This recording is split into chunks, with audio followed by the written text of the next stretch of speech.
Welcome to the Krista Redpath Show, where sports take center stage and stories come to life. The Krista Redpath Show, breaking down the game, elevating the story, and championing the female voice. I'm Krista, your host, and today's episode is brought to you by Ryan Miller and Coburn Trial Attorneys, your full-service law firm based in Missoula, Montana. Whether you've been injured in an auto accident or you're being charged with a crime, their team will provide you with state-of-the-art representation. Ryan Miller and Coburn, your Montana attorneys. Visit rmcattorneys.com or call 406-542-2233. Today on the Krista Redpath Show, we're joined by one of the greatest to ever wear the maroon and silver, Kareem Jamar. A three-time All-Big Sky selection and the 2013 League MVP, Kareem helped lead the Montana Grizzlies to back-to-back NCAA Tournament appearances. He finished his career among the top 10 in points, rebounds, and assists, cementing his place in Griz basketball history. We'll dive into his journey from Los Angeles to Missoula, his memories of those championship teams, and what life looks like now after his playing days. I am so excited to welcome in our guest this week, Kareem Jamar. Welcome to the show. You're living in Great Falls. Tell us about what brought you to Great Falls. Prolific Basketball Academy. Obviously, my girlfriend, Haley Vinings, grew up, played at the Lady Griz when I was there. I'm 1 year older than her. She's originally from Great Falls. So after my senior year, kind of just going back and forth. Anytime I would come back to Montana, it would just be Great Falls since she's from here. But yeah, prolific. And yeah, sorry for this took way longer than expected. The summer grind of AAU has been pretty crazy. I think I was home maybe 2 times this summer. So yeah, it was super busy. So sorry for taking so long, but yeah, prolific. Wow. I've had my eye on you for a long time, and I knew I was going to eventually connect with you, but I'm so intrigued by Prolific Basketball Academy because it seems like you're investing in so much youth, and it sounds like you're really growing, and you've put together multiple youth teams. Can you talk about that growth? Yeah, I mean, when I first started, so we'll go back to, so it was after I graduated from started my professional career, did all the way up to going COVID. So my last season was in Ukraine at the time, and my season got canceled. So we came back, and obviously I just thought it was smarter to come back to Montana than California during COVID. I just thought things are going to be a little bit more laxed. So that was the reason why I even just got here and was here for a long period of time. And then I just just once we got to be open a little bit, I kind of spent that time with just kind of reflecting on like my career and just how basketball went for me. And I noticed that like everything that I've ever achieved and all the things I've achieved was through like great coaching. So I kind of was like, then I put on a camp. And then it kind of took off from there. I put on a camp. I think we had like 30 kids. And then a couple people wanted to come in and get some more training. And then next thing you know, like a year later, 2 years later, it was like we were training probably over 150 kids. So it kind of happened super fast. I did not get into it thinking it was going to be this big. I just kind of had a passion. I had a couple kids that I saw that kind of loved it as much as me, and I kind of wanted to give them an opportunity to, do some other stuff instead of just staying local in Great Falls. There wasn't a lot of like people taking kids outside of Great Falls, so that's kind of what motivated me. Well, and I grew up in Great Falls. I'm from Great Falls. And so I just have always had a soft spot to know that you're growing that basketball environment for both girls and boys. Yeah, exactly. It was a fight when I was young to find gym space. I found myself playing down at Gibson Park with a lot of the Air Force. Yeah. would come and play. I would just have pickup games down there because I couldn't seem to like find regular gym space. Right. So I know the Great Falls community is really ripe and, just really accepting to having this type of a basketball academy. Well, Kareem, I want to go back to the first days, the very early days. You grew up around Venice, California, the Venice area. Tell me about your childhood in California. Oh man, it was great. It was we grew up, so I'm pretty much 7 minutes walking from Venice Beach. Anybody that's ever been to Venice Beach, it's it's a wacky beach, right? Compared to It's colorful. It's yeah, colorful. there you go. That's even a better word. So yeah, it's just so just being up and able growing around that, and obviously growing up in Venice, a lot of people know of the beach, but a lot of people don't know the city or the little city that has Venice, and that's kind of where we grew up. And the great thing about it is when I was younger, it was a lot of crime and it was just crime and a lot of infected drugs and stuff like that. So my grandfather, who lived in Santa Monica and worked in Santa Monica, they had this gym called Memorial, and my grandfather would pick me and my brother up to kind of get us away from all the stuff that any kid can kind of get into if you go outside for more than a couple hours. And back then kids are like, that was your punishment, right? That you couldn't go outside, right? So we were always outside all day. So yeah, my grandfather would pick us up and we would be at the gym from probably like 11 a.m. to like 9 p.m. So I spent a lot of my childhood in the gym. So um, sometimes not playing, right? Because then you got to get out the way when the older guys want to play and have 5-on-5 and just kind of shooting in between and literally just growing up in the gym. So that's kind of how it kind of shaped my childhood pretty much. Did you ask to get in with these older kids, or were you trying to play pickup Oh, with them? yeah, Did you shoot in yeah. and start shooting free throws like, hey, I'm supposed to be here. I'm gonna shoot and be a part of this and try to like make a team? 100%. Exactly, right? Because once you are there all day for multiple weekends, you feel like this is kind of my gym. Like I'm here a lot. Like I'm here all day. You're gonna be here for 2 hours. I'm gonna be here for 8. So when I get an opportunity to get some shots up, or obviously the older guys wouldn't let you, but I would just shoot in between. When they're going that way, I'm shooting on this basket. When they're coming back down, I'm going the other way. So I spent a lot of time in the gym. I bet there were some real competitive moments too, where you really got after it.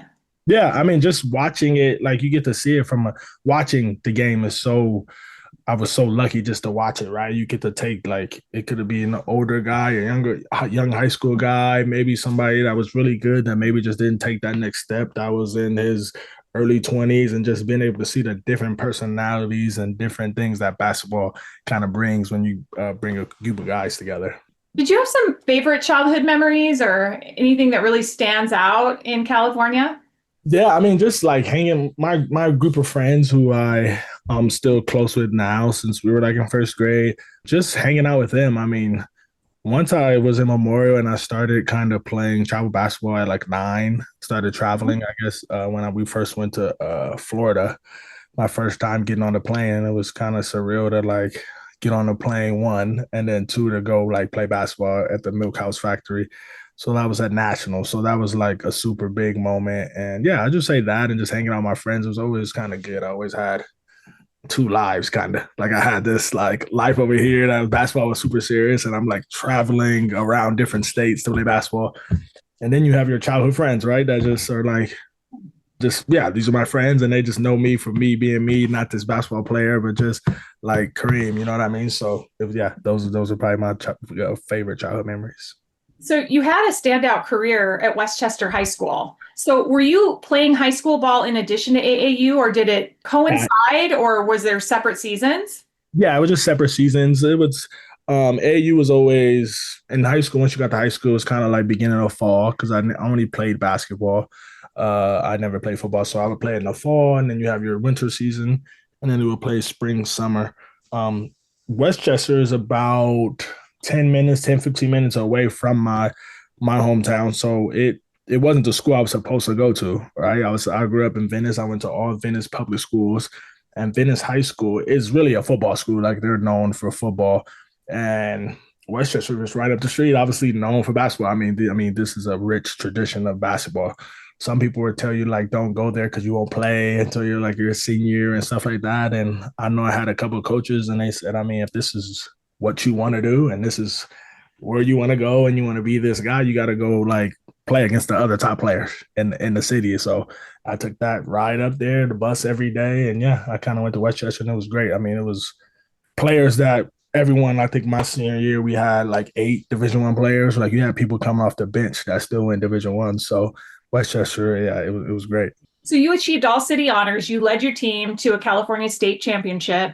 Do you stay in touch with these players now? Yeah, 100%. Yeah. So anytime that I'm back, that I can get back, and we always on social media, so easy to. It's always, and that's what I kind of, and that also helped me get into coaching too, just because I know like how, and we won a lot, so that always helps. But we won 2 state titles, and I mean that was a long time ago, and we're still like, if we seen each other, you would think that we were back like 16, 15, like remembering those times that we talked about going to college and doing those things. So I think when you can win together, and we all are coming from our own little place too, right? So we all kind of sacrifice to do this at a young age, right? Most people were scared to do it. So we have this bond that we have forever. So it's really good that sports can provide that. And I'm sure this bond that you had also, you could tell this to your kids you're coaching now in Prolific Basketball Academy. Tell them about that special bond with those years. And then, I know you're also an assistant coach for CMR girls. Yes. So Haley's Yeah. the head coach Yeah, exactly. and you're her assistant. But I'm Yeah. assuming that, those experiences that both you and Haley have really can lead into setting an example for these high school kids.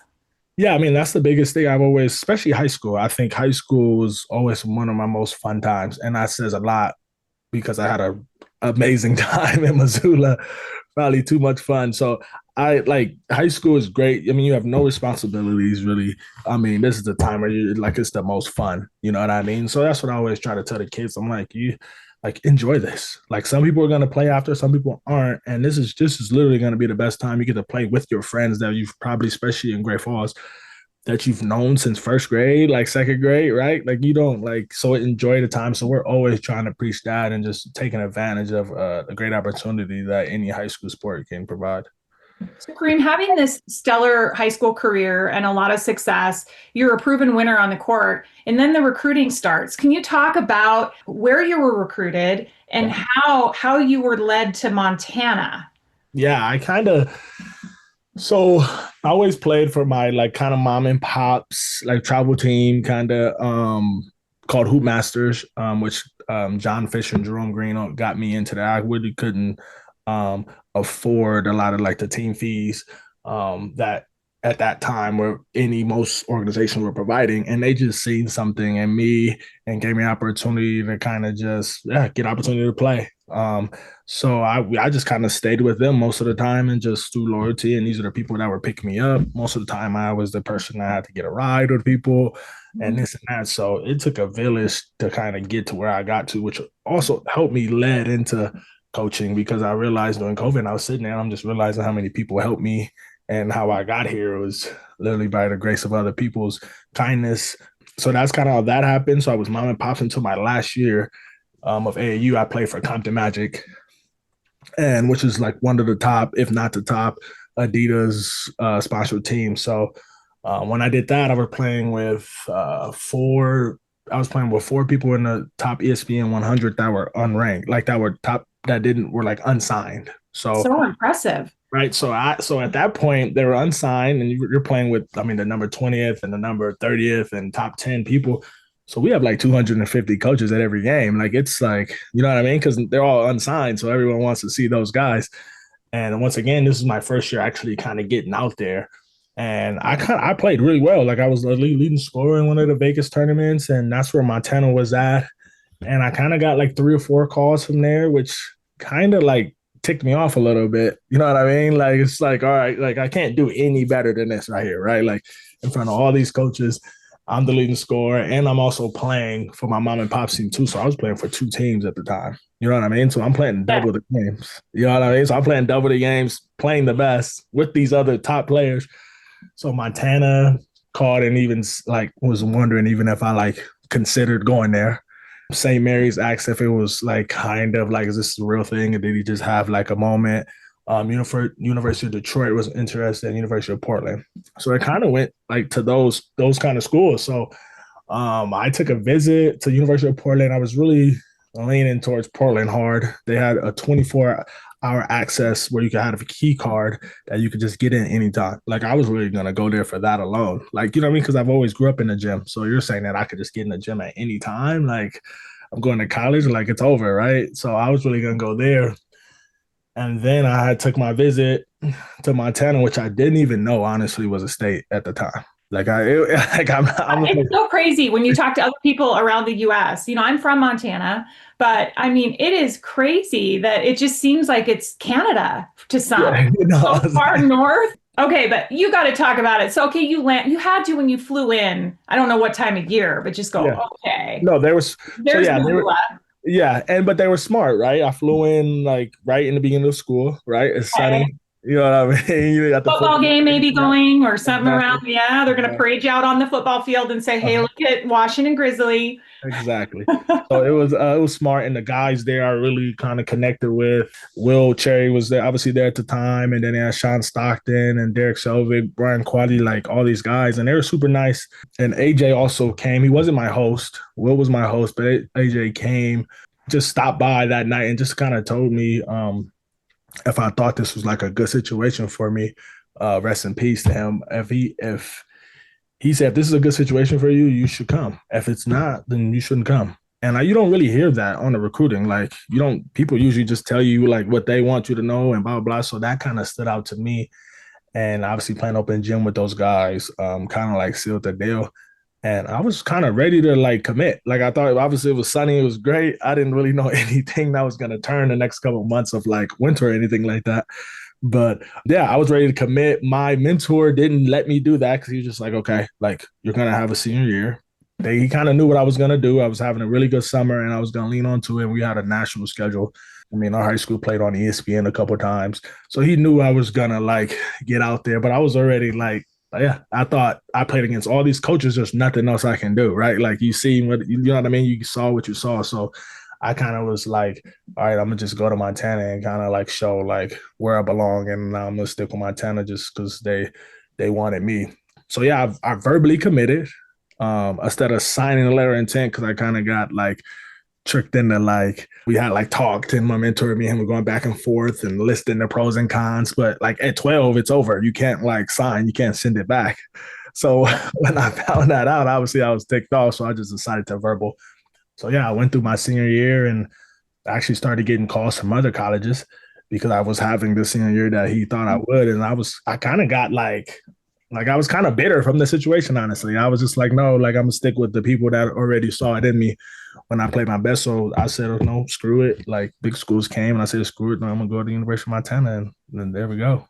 Today, I am joined by Kareem Jamar, and today's show is brought to you by Ryan Miller and Coburn Trial Attorneys, your full-service law firm based right here in Missoula, Montana. Whether you've been injured in an auto accident or you're being charged with a crime, their team will provide you with state-of-the-art representation. Ryan Miller and Coburn, your Montana attorneys. Visit rmcattorneys.com or call 406-542-2233. Today on the Krista Red Pass Show, we're joined by one of the greatest to ever wear the maroon and silver, Kareem Jamar. A three-time All-Big Sky selection and the 2013 League MVP, Kareem helped lead the Montana Grizzlies to back-to-back NCAA Tournament appearances. Kareem, I am so thrilled to hear how that all penciled out, and I understand the pros and cons list and all of the things that go into making a very, very critical decision about your future. But now we got to turn the page and talk about your years in Montana. So successful. But you made an immediate impact right away. You started 18 games as a freshman. Can you talk a little bit about those relationships? You mentioned some of those players that your teammates, which we'll get into, but those relationships as you come in as a freshman to a senior that impacted you early in your career. Yeah, I would just have to give that to my high school coach, Ed Azam, and obviously my youth coaches who already had me ready to like play in any situation. But our high school situation was ran like a college. So it was like, I mean, you went there, like there wasn't any of our home school. So when you went there, you were going there to play basketball and obviously, got to do school. But so I was already mentally already ready to step in at any situation, knowing kind of what I wanted to do. I kind of for sure wanted to play basketball after college. So I was super focused and making sure that I wanted to leave an impact no matter what. So whatever that entailed me doing, I was going to do it. And yeah, I just say I have to give that credit to my high school coaches. But even to get there, I have to shout out Andy Hill. He pops up everywhere. I mean, he's Yeah, exactly. Danny Sprinkles Yeah, associate yeah. head coach. And Yep. I mean, he's had such a storied career, but very And yeah, influential for you. Andy Hill we had a really good recruiting class. Andy Hill recruited me. He made sure that I took the right classes. I mean, he called my counselor, I think, every day. My counselor was like, yeah, this guy, they really must want you, because he was on the phone with them every single day. So bigger than just even going to Montana, like he helped me get to college, like just of making sure that I stayed on track of things. So I mean, I owe a lot to him and just bring me there. So yeah, and then that's how, yeah. And then I came in, and once we already had a big, great center in Brian Qualley. Obviously had Derek, and then you had Will coming off his year, and then yeah, you kind of are trying to fit in and see where you can make your impact. So it was at that point, throw the ball in the post. They're gonna double. I'm gonna sit here, make sure I'm ready to shoot, play some defense, and compete. And that's kind of how that happened. So the run that Montana embarked on the 2011, 2012, just remarkable. I mean, 50 wins, 14 losses, back-to-back Big Sky Conference titles and NCAA appearances. It really showcased, Kareem, Montana as one of the best mid-major programs, and also you as one of the program's all-time greats. I want to first dive into the first year, 2011, 2012. You had that 14-game winning streak, and I will never forget beating Weber State and Damian Lillard in the Big Sky Conference Championship in front of an incredible crowd in Dahlberg. I had little kids at the time, and now that you know, with little ones, I watched glimpses of the game, right? Yeah, exactly. Grab concessions, or I was just running all over the place. But can you talk about what it was like to cut down the net in front of Griz Nation? Oh man! So before they even get to that for our first year, we lost in the championship at Northern Colorado, with some would say was a controversial call. That's right. I breezed over that, but I'm Kareem. You know what? You weren't going to let me like just pass that up. So go ahead, you have your moment. You tell us about it. No, not at all. I was just that me and Art Stewart, who came in also my same year, he was coming in from junior college. We roomed together. Yeah, we just sat after that game, and we were just in the hotel room, and we were crying. Like it was just like you losing the championship, and it was my first year. So I'm just like, I obviously, I came from not really losing much. So us being able to get to the championship and have that game go the way it went, we literally said we're going to have to host our own tournament. Like that was our mindset. So it wasn't even that next year, that whole summer, we came in like we're hosting it. Like we want to be the best team. It wasn't even like it didn't nothing else mattered. We wanted to host it. So we all decided to do that as a team, and then we got lucky enough to do it, and that's what happened. It was the pain from the year before led us, and it kind of flowed into all of the years. Well, I think that's really interesting that you point out, just playing so much basketball in the summers together. And I mean, I have so many fond memories of that too. I mean, we lived it, right? We didn't have a lot in Missoula. We didn't need a lot, right? And so most of us were just poor college students that were just playing a lot of basketball. But I do think that that's really true, that those championship moments are built in the off season together as a team. 100%. And that's, I mean, that's where we were so close, and we were hung out together all the time. Everyone still talks. It was like we could not talk for a year or 2 years, and you would think that we talked once a week. So yeah, I agree with you. Those times is what makes a team, is the things you do off the court. So I love that you expect to win. I love winning too. I'm one of the most competitive people. I mean, even Monopoly gets competitive around here. But I think that year was just amazing to, now we have the tournaments in more of a neutral site environment. That's never going to go away. But there is something to be said about earning the regular season championship and getting a chance to play in front of your home crowd. And so take us through that championship game. Oh man, it was like we said, that was our goal. And once we got there, now it's one thing to kind of achieve like half the goal, right? Now you got to win it now, right? Like now, okay, it is at home. So you do have that pressure of like, okay, now we're here, we're at home. There is pressure. There is 100%, especially how people show up in Missoula too. Definitely wanted to bring that back, because anytime we have fans, it was just obviously a way better game. And we always wanted to make sure we showed out for the crowd, just to continue to try to kind of bring those days back, even though we know it's a football school. We're going to talk about Coach Tinkle, because you can't really tell those runs without him. But he would always tell us about the times where this was a basketball school. Like this is where like it was packed. So him telling us that, is like you get that in your mind, like you're trying hard to kind of bring that back. So yeah, I mean, it was surreal. Those are my favorite moments, and just the gym being that loud and kind of competing for something bigger than yourself is just an amazing feeling. So the following year, you do it again, and you're in Big Sky Conference MVP honors and AP All-American honorable mention. By the time you graduated, you were part of only a handful of other Griz players with some amazing individual stats, over 1,600 career points, over 600 rebounds, over 400 assists.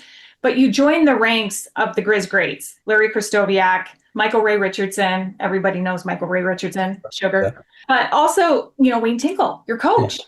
And so, take us through the highlights of this second year of domination, like key moments in the season where you knew not only are we good, but we're going to do this again. Oh, man, we get so like, I wish I could even starting from myself. Like I just knew I wanted to just make an impact. We didn't have social media. So like, even my senior year when I scored 1,000 points, and it was just like this big thing, right? And I was like, if I knew 1,000 points was this big, like I would have probably went after it quicker. Like I would, you know what I mean? You're in it trying to just do what the team, we're just trying to win. Like I just want to win. So I never ever worried kind of about maybe my last year, kind of more of okay, I got to make sure I show more what I can do, because obviously the goal was to provide for my family after. But in those years, I just was wanting to win. So I didn't really know anything about the stats and stuff like that. So it's always funny now that you see these numbers, and I kind of would say if it was a stat thing, I could have did more, honestly, because it was just that could have happened. And then it's the same thing with our team. We literally were so engulfed with each other and just trying to win. We didn't even know what we were doing until maybe we kind of saw something on ESPN that our home streak we started really getting up there with home streak. And then you kind of know, but our coaches always kept us hungry and making sure that we were really just playing for the Montana. That's what was the main thing. So whatever came with that, we were blessed. And I mean, we go down and one of the best teams, but it was really playing for each other in the state. Isn't that the best though, Kareem, when you look around and you're surrounded by your brothers, your best friends, and in the way that you look at team basketball, that's the way it should be. And you talk about your counter, Will Cherry, phenomenal career too. But you also had, Sean Stockton, Derek Selvig. You talk about Matthias Ward, and even a Jordan Gregory that's a freshman, not in the mix yet. But I mean, these were some really good players. And what I noticed about this team, as I was just kind of getting into my broadcasting career, is that just the level of confidence. You stepped on the court and you had a job, and it was you were all business, but you delivered. Yes. And that's just balance. I mean, that's just that's the off the court, right? Hanging out and knowing. And then our open gyms were people would have thought we hated each other. I mean, we competed so hard against each other in open gyms. Practice was practice, right? Coaches have to control that. But just when coaches weren't there, games were serious. People wanted to win. And the great thing about it is we would go after each other, and then, we're just going to hang out after. And it was great. And I think a lot of that is what made it be okay, we know what we're doing because we battled, right? We made each other better, and then we loved each other on the court when it was time. So I think a lot of that came from just battling against each other and kind of setting the tone from that way.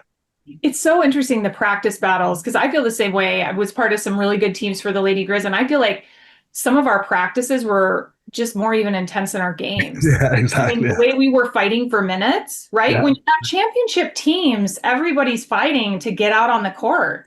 Exactly. And they want to be a part of it. And so it just definitely does create a very competitive, spirited practice, for sure. Yes, and everyone knows they have to sacrifice. So you name those players, everyone had to sacrifice to win, right? Even my roommate, Mike Wiseman, was one of the best shots probably, and I think in my career, because I like saying that I never lost to the Cats. I think that's up there. I didn't either. Look at that. That is definitely something that you should be very proud of. 100%. And Mike kind of saved us one of those games and we had the throwback jerseys on that night. So it was definitely, we were looking okay, this is going to be bad. We can't lose on the throwback. So I people like that. And just like you said, obviously Jordan and so everyone had to make a sacrifice to kind of win. So that's what happens when championships involved. So talk about your relationship with Coach Tinkle. Yeah. It's great. I mean, it was great, right? Everyone loves Wayne, right? And it was just always good to kind of we all got to know him on a deeper and personal level. I've always had I had a lot of family incidents that went on during my time at UM. Mm-hmm. That's what made me a good athlete, but it was super hard. And he always acknowledged how loyal I was to the university. Mhm. And to him, he was actually like a father figure with him and all the other assistants. You know what I mean? So that relationship was great. He's the best at getting you to buy in on something bigger than yourself, right? Like I thought I pretty much by the time I left Montana, or by the time maybe my second year, you would have thought like I grew up and I was from Montana. Like you would have thought that. Like he made you really believe in the Griz, and I think that was special because then you realize anytime you're doing something great, it's gonna usually be bigger than yourself, and that's when you can kind of really dive into the culture, into the belief of the team. So I think that was the best thing that he did for us, and then for me, I mean that's what helped me stay at Montana all 4 years. So yeah, it was a blessing. Kareem, we remember teams by their banners, and I've always been proud of the teams I've played on, but the friendships extend so much further than the court. Can you tell me about your teammates and what they meant to you and how you keep up with them now? I know from my era, I have multiple text threads Yeah. that we're always keeping up, but Yeah. can you talk about that? Oh yeah. Like I said, I mean, I think that was the biggest thing that I kind of took away from going to University of Montana is the people that now I still talk to and the friends that I have. And obviously my roommate Mike is who I'm probably closest to. We roommate all 4 years. He lives in Meridian, so we always go down there. I always go down there now for the last couple of years, to Boise for the tournament. Mhm. So yeah, I always talk to those guys, and like I said, it's just a different connection because you don't actually have to like talk to them every day. You don't have to talk to them once, right? Like we do obviously text and social media and do that, but it's like when we get to see each other, I think that's even more important because it feels like we're back in college, honestly. Like it's that connection is still there. So I'm super grateful for that. The lessons that you learn from your time as a Grizz, there are important things that you take with you, and especially as you guide youth now. What are some of those messages that still help you in your life today? Yeah, I would say dreaming, like dreaming big. I would say, you got to kind of like I think that's kind of lost in some of this, just because social media is out there, so things get kind of more fake reality. I wouldn't say it was the real reality, but you forget that you have to actually like kind of make something up and dream and to get to achieve it first. You know what I mean? So having that and just like working hard, like it's okay to like go after something, right? Like you can fail, right?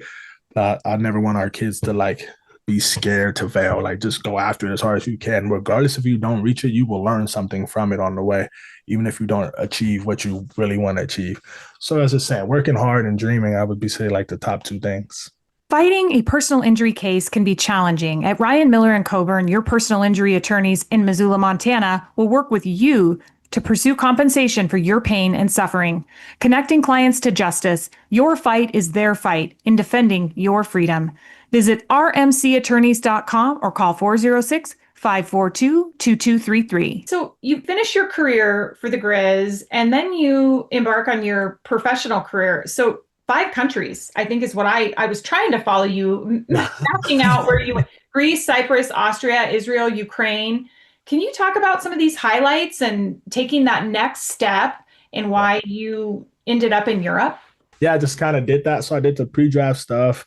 It kind of didn't go the way that I like wanted it to go. You would think that someone of like the resume that I did have, I didn't get even an opportunity to like even playing like on the summer league team or anything. So it kind of already started off kind of already rough, which was okay. And it was new to me, right? Because then it's like, okay, I started rough and then I went to high school, I kind of achieved that, and then went to college and I achieved that. So you're kind of already floating on this like mountain of like, okay, like these things are working.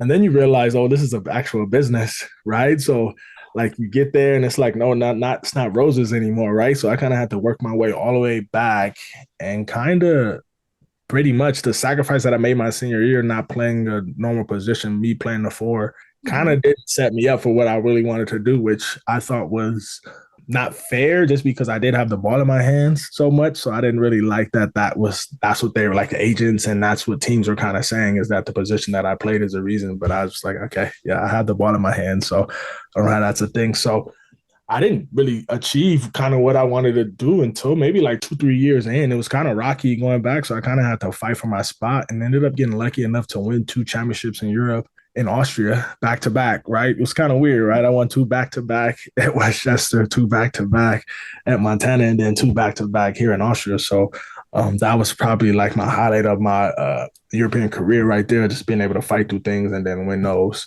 win those two championships. So yeah, it started off rough, but it ended well. What did you think of living in Europe? I played a year over there and I felt like it was definitely a foreign world. Had to have peanut butter sent to me. I was like, what country doesn't have peanut butter? I mean, missing the familiarities of the US, but how was your time in Europe? I mean, it was good. It's hard, right? I mean, especially when you're kind of winning. And once I did that, like seasons are 10 months pretty much. So it's like, okay, you get there and you come back and you only have like 2 months. So really, I'm gonna spend probably a month at home and then a month here in Great Falls. So it kind of got to be a lot from the standpoint of like you're missing so much, right? So you're missing like people are moving, like obviously people move on with their lives. You're on a different time schedule, so you're not really probably talking to people as much as you would like, and you're kind of focused on your job because it's Lonely. It can be lonely over there. sure. And I was lucky enough to have Haley, so I did have that. But it's still just you have families and you have friends, and that does still you miss a lot of milestones that you wish you could be there for. But yeah, I wouldn't trade it. That's what I wanted to do was play basketball, so I enjoyed it. I never wanted to feel like I was ever complaining because I got to wake up and play basketball for a living, which is rare. So I enjoyed it. COVID kind of abruptly came. I mean, everyone's got these COVID memories. It just seems weird, like a different era now. So you had your season canceled and you came back. And was that your reason for stopping playing? Yeah, honestly, so when I stopped, I had more opportunities. I kind of were turning it down. Now I had something else besides basketball. I've really only had basketball. So now when I started coaching, this was probably like the first thing that I liked just as much as basketball. Like, you know what I mean? Like that feeling of like a kid not being able to do something on Monday and then on Thursday being able to do it. That feeling right there was like, I was like, oh, like that was new to me. So I kind of was like turning down some deals I didn't probably would have turned down regardless, but it helped me turn them down easier. The ones that I didn't think that like was worthy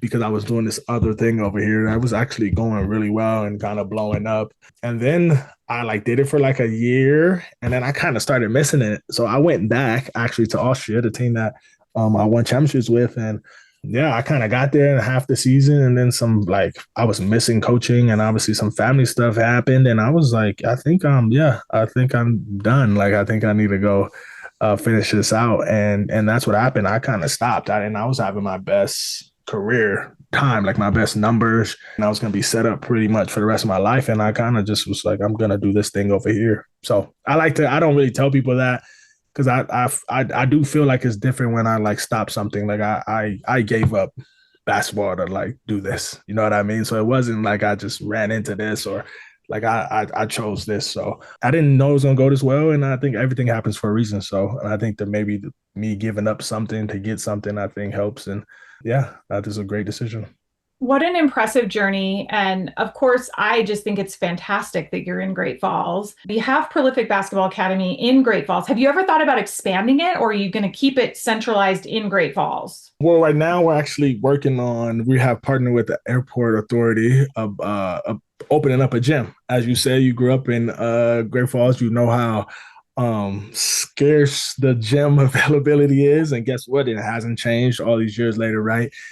So I kind of, when I knew that the first couple of years, I kind of had my mind set on this, what I wanted to do and open up a gym. It's going to be right on Frontage Road, get right by the airport.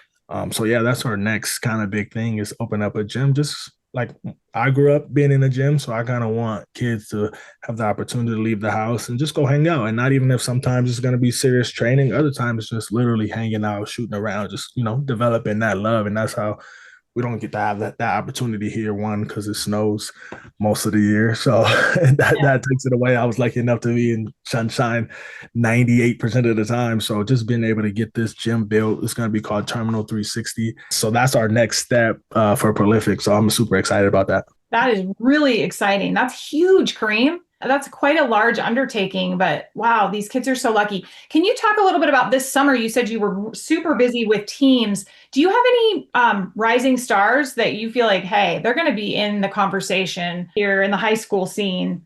Yeah, there's some kids I go to, obviously, to CMR. Those are the guys that I kind of been with.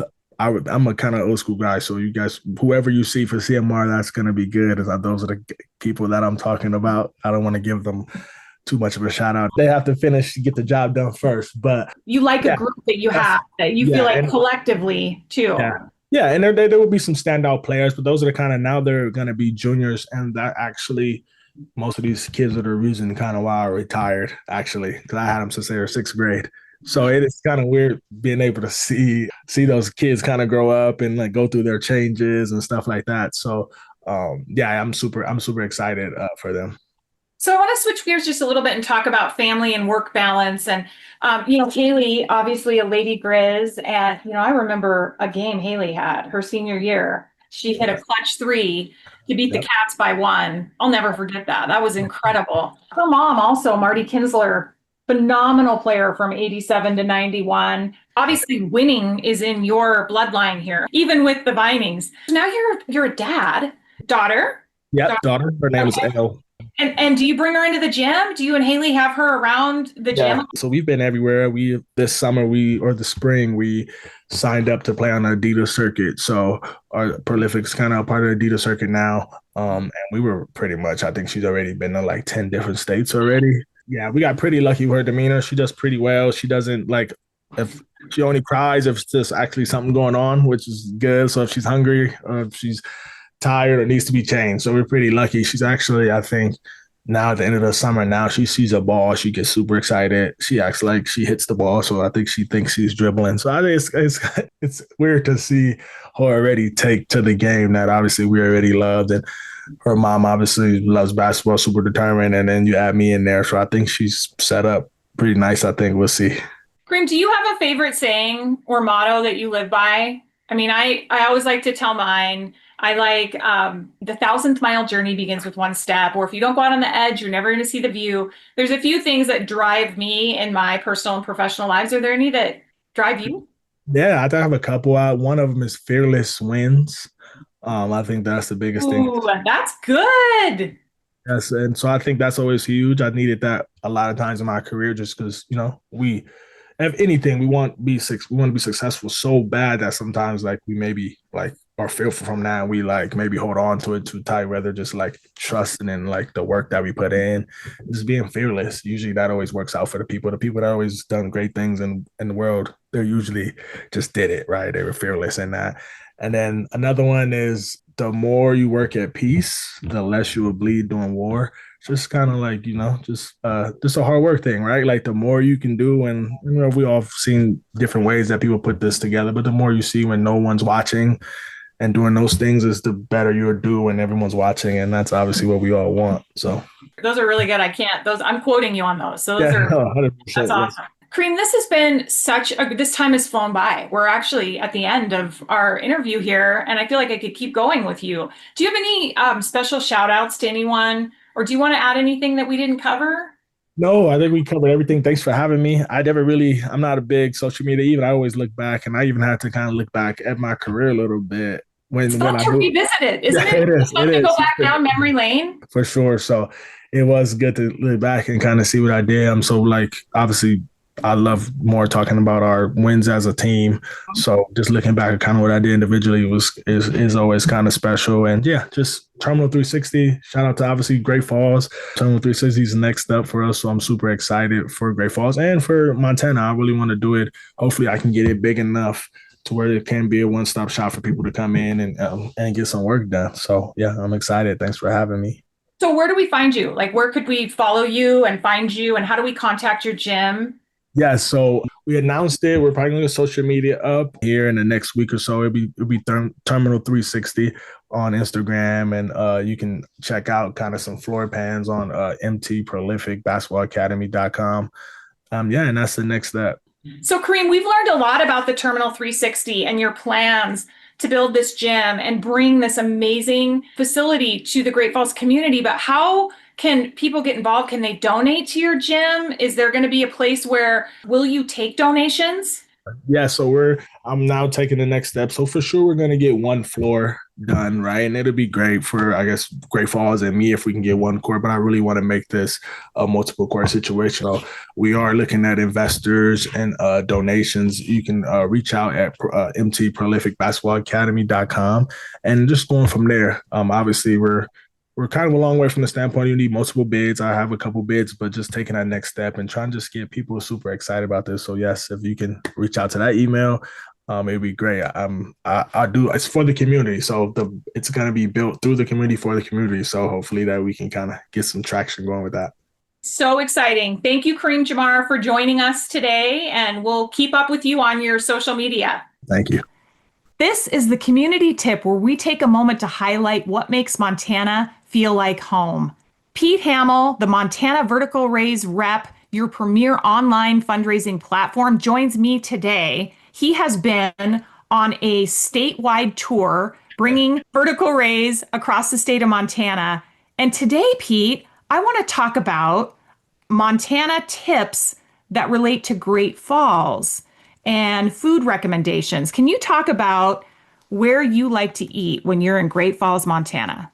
Sure. And I'm sorry to denigrate your hometown a little bit, Krista, but Great Falls is a food desert to me. There are two places that I think Come on now, Pete. Come on. Two places I think are serviceable. My favorite is Mongolian barbecue, and I also really enjoy having pizza from Howard's at the Steinhaus. But it's your hometown, so you tell me, what am I missing? Well, I'll tell you this. I think if you're not from Great Falls, you just don't have that connection to some of the food places. I mean, I've brought people in from the outside and they're like, Krista, I don't understand how you can love taco treats so much. And I think it's just inherently wired in all of us that that type of a taco and the way they fry their shells just connects with all of us. El Commodore is another one that is a staple for me. But I have to say that a lot of people have an opinion that Great Falls is not the most healthy. I will say that. And then to your Mongolian grill point, just because I'm going to break down each of your points, you got to go to the 3D. It's across from Bory's in Black Eagle. It's classic Great Falls. I know, Pete, that you like to spice up your own Mongolian bowl yourself, but 3D is where it's at.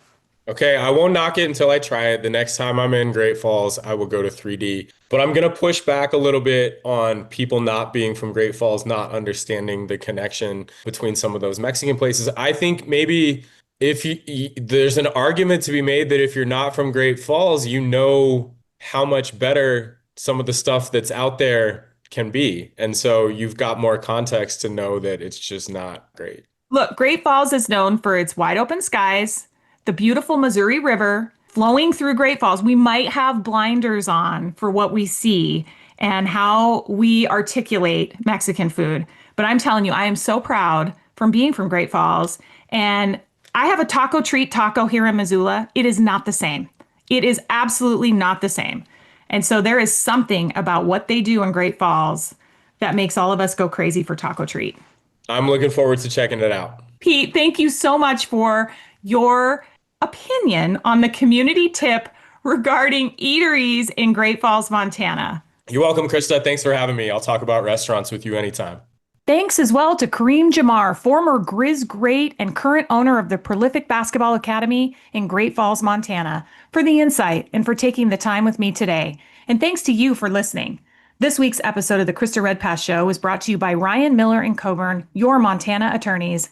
Coming up next week, a great conversation with Jimmy Ferris, Lewiston, Idaho native, former Griz football standout, Super Bowl champion, and current keynote speaker and author.